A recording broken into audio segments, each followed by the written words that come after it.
Welcome back, everybody, to another episode of Roll Up and Roll Out, where we talk to business owners who started their business just because they wanted to, or maybe there are some other issues, but they know how to get shit done. They know how to build. They know how to grow a company.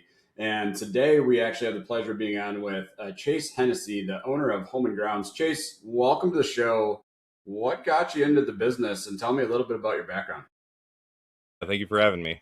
Um, I grew up for a custom home builder in Iowa, and out of the various crews that we were on, from framing, landscaping, trim, carpentry, I always had a passion for landscape. Started my business in 2021. Was part of a COVID layoff.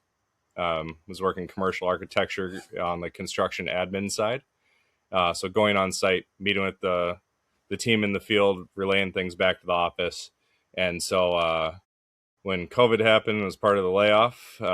Started doing projects, basically throwing um, ads out, or not ads, but just responding to people on a request that, hey, I'm cooped up at home, I want this done, and it was a nice way to get outside, be busy, and it just I wasn't planning on starting my own business. It just kind of fell into that, and then started with doing a lot of mulch, softscape stuff, and then over the years, we're in year 5 now. We're doing more design, build, outdoor living space projects.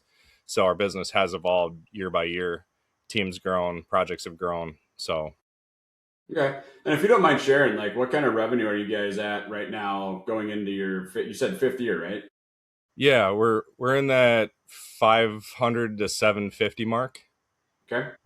for annual. So I'm seeing higher ticket jobs, higher home values, and we're doing less jobs on smaller tickets. So it's just kind of an interesting balance and dynamic there, as we've somewhat changed what projects we are doing, which ones we aren't doing. So Well, this year I want to get over. I want to eclipse that 7-figure mark is my goal. for So sure. So let me ask you this question because I have this conversation and I'm sure you've had this conversation with your group of friends. Like at what point in time did you realize that volume of clients was actually less important and more of a drain on you than quality of clients? yeah, I would say I learned that in year 2. Okay. Then we did home shows. We had a QR code with to our request form.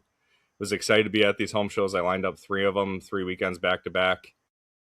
Our first show, we were giving away restaurant gift cards in a raffle. I got 55 leads, but I had 0 follow-up plan. And then we've done other home shows where we walk away with 10 or 12 leads that are more qualified, and we land more work that we're looking for.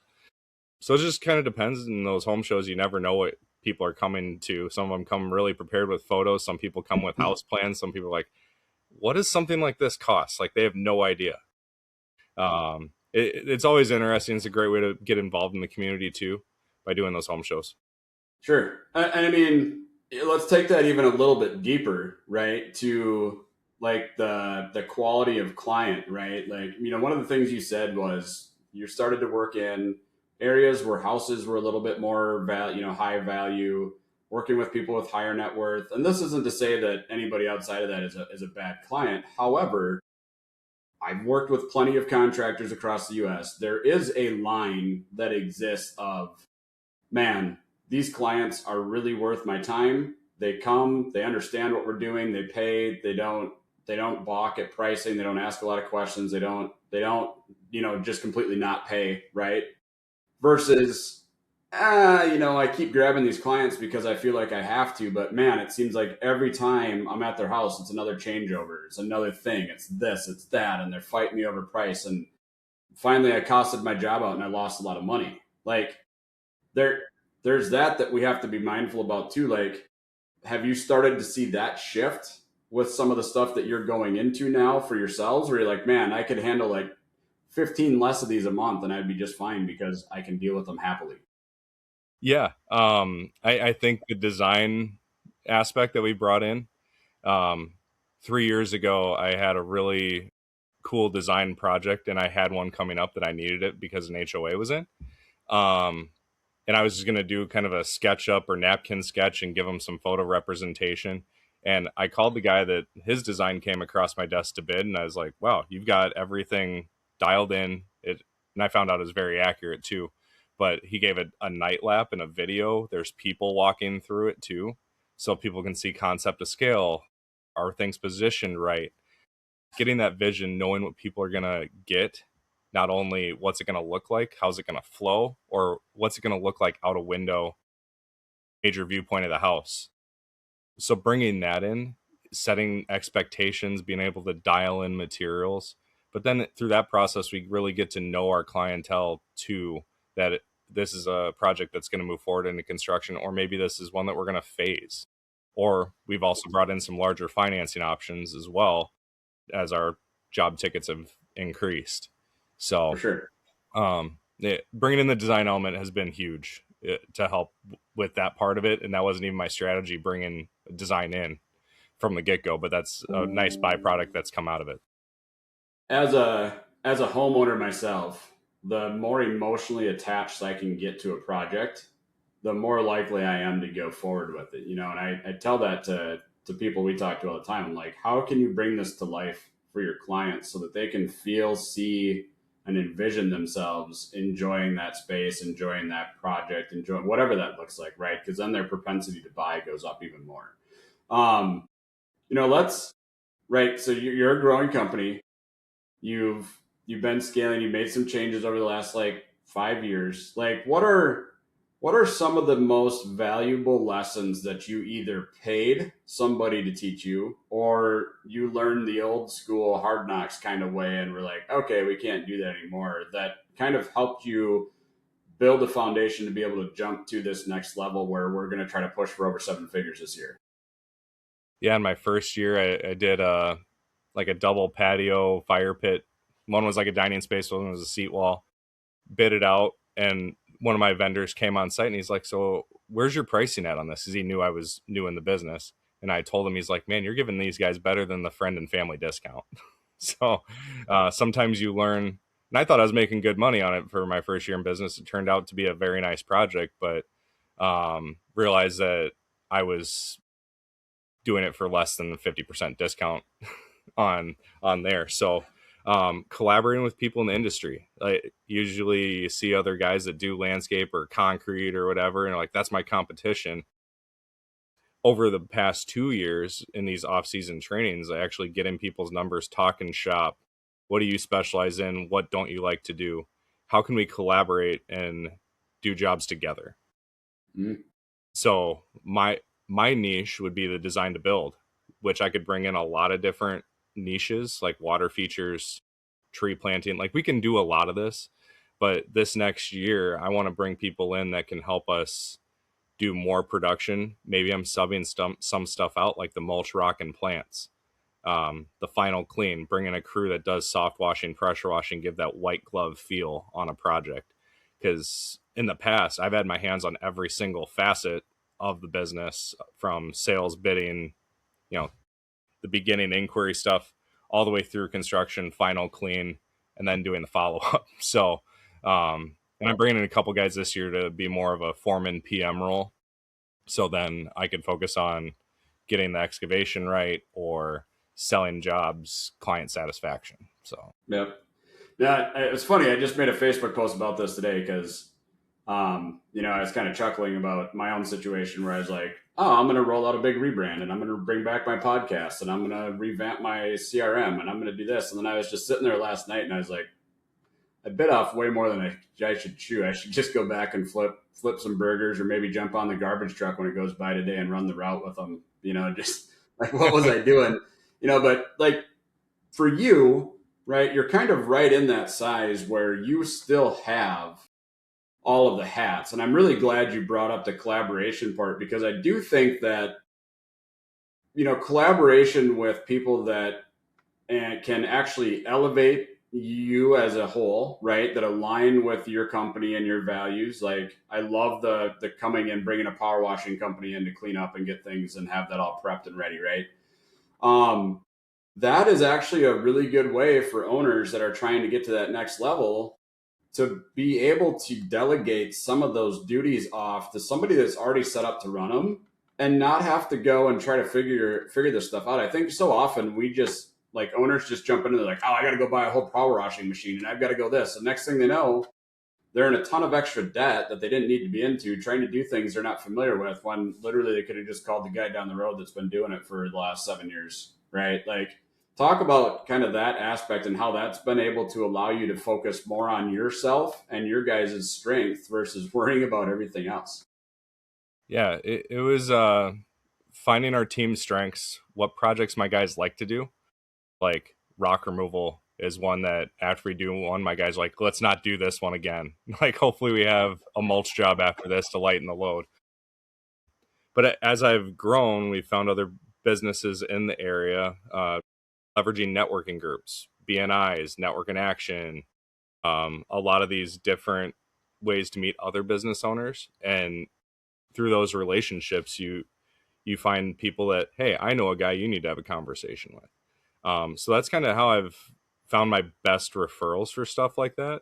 And then also, we've used Jobber for our CRM. So being on those platforms, and I found people in the Twin Cities metro, it's like, wow, we're literally 15 minutes apart. Let's get together and talk about what's working well in your business, what's not, and then how they use some of the tools in there, like the marketing campaigns, how to re-engage clients and stuff like that, has been interesting because most of us aren't using the tools that we pay for at our full capacity.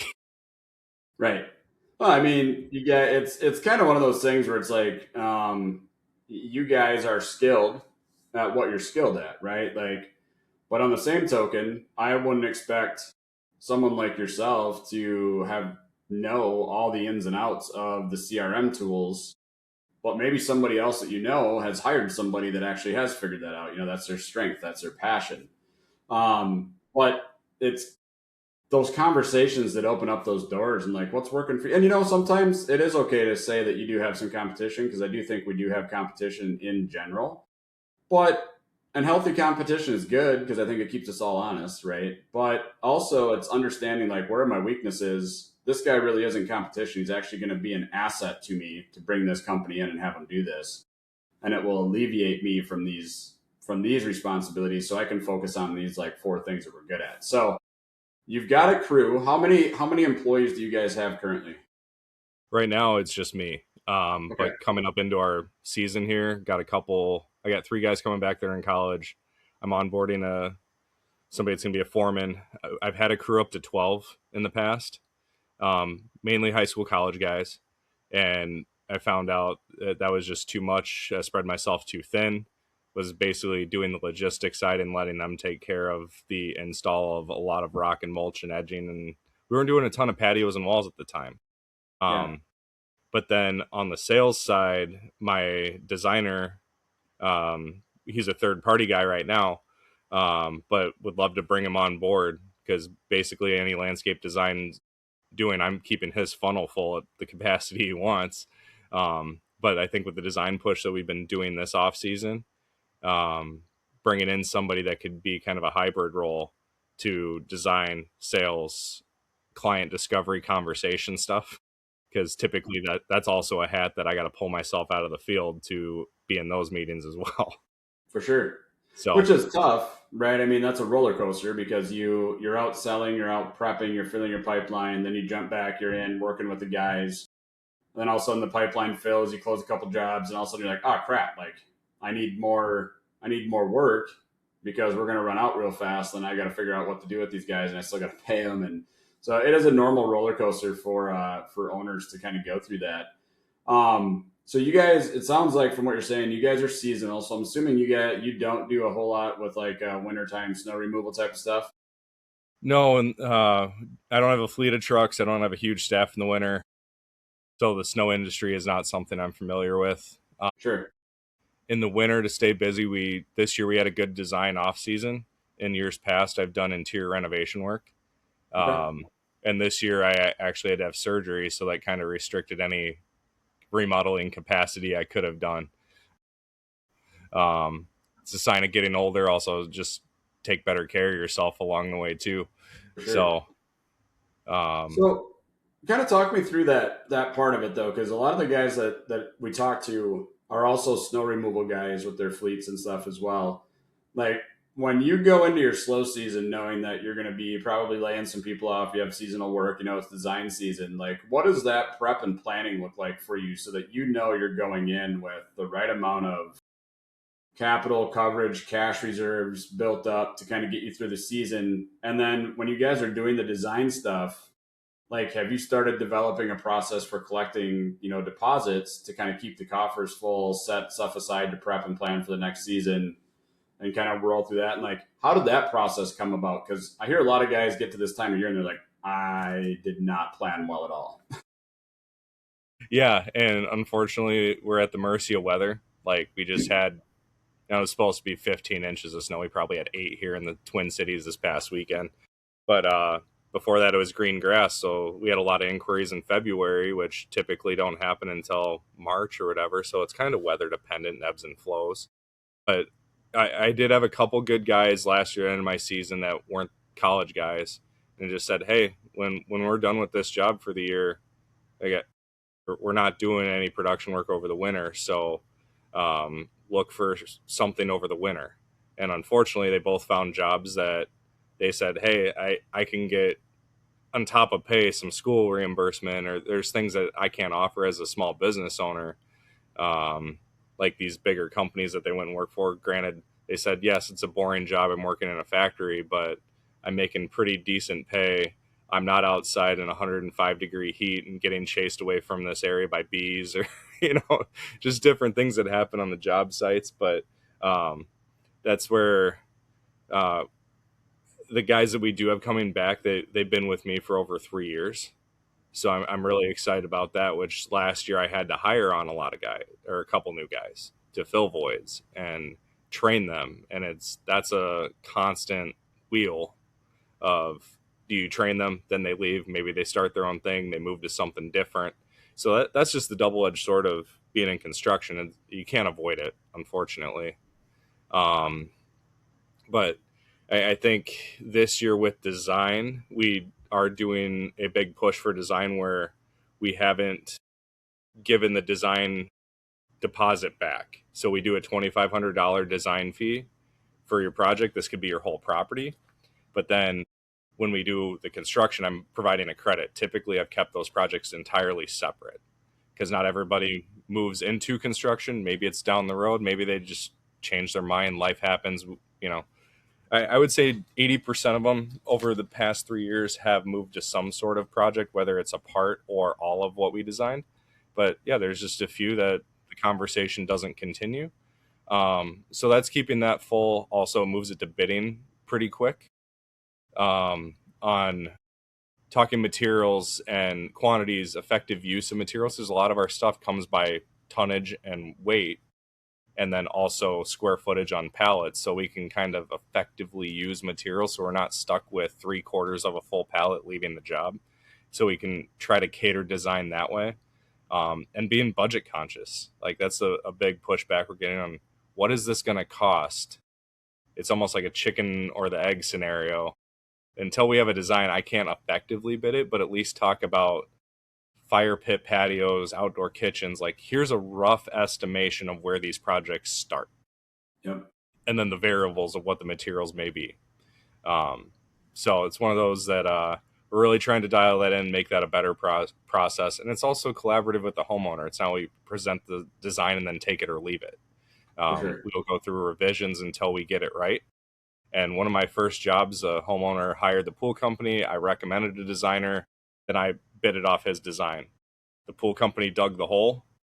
Then they realized they could not see the pool out their living room window. So the fire pit feature patio at the shallow end of the pool, which was a nice 12 by 18 patio, ended up being like 18 by 6. So it Yeah. was more like a little dining hangout spot. So it changed the whole feel of what it was, but it was, if we could have had that Oculus in the living room, what is this going to look like? It could have been a well collaborated, successful project because the pool company had more time. We had to haul out material that was left, so it wasn't just coordinated from where the pool company handed off. Then we came into it. And it was all from a perspective, once the hole was dug, they're just like, crap, like Yep. change order. Everybody had a change order. So it's kind of it wasn't a great way to start out. So I found that the design, I run my business on referrals, reviews, satisfied clients, and meeting expectations. So Sure. rather than being a low bid guy and then hopefully getting change orders on the way out to make up for the difference, because last year we put a lot of bids out early spring and I found out I was right in the middle. And that was a good test, but I was getting a lot of no's to start the year. So, um, so that we pride ourselves in quality and then providing accurate estimates from the get go, and not having that surprise to a homeowner at the back end. Yeah, I can tell you, having had a few projects that we got to the end of it and I got the bill and the invoice, and I'm sitting here going, this is like $8,200 more than what I was quoted. Like, that's a problem. So, like, what happened? Can you walk me through this? I don't feel like I signed off on anything that would have been this much of a difference, right? But again, working with tradespeople, I try to be at least one of those clients that, like, I get it, right? Stuff just happens sometimes and it's out of your control. But man, I tell you what, I appreciate you taking time to come up onto the show here. If anybody's listening wants to reach out to find you, potentially if there's some people in the area that would like to go and do some work with you or collaborate with you, like, what's the best way for them to find you? Yeah, go to our website. There's a request form there. So homeandgroundsmn.com, or you can call me at 612-412-1132. And then we do update a lot of content from the field on Instagram and Facebook, so you can see what we're doing there. So updating just daily in the field, some perspective design work, or obviously our beginning to finish marketing we put up there as well. Cool. Well, Chase, I appreciate your time today. For the listeners out there, another episode of Roll Up and Roll Out. Excuse me. Give us a like and follow. You can follow us on Facebook. You can follow me on Facebook, Paul Blue Sky. Check us out on Spotify, Apple. Keep an eye out for this next episode, and I look forward to seeing you guys later.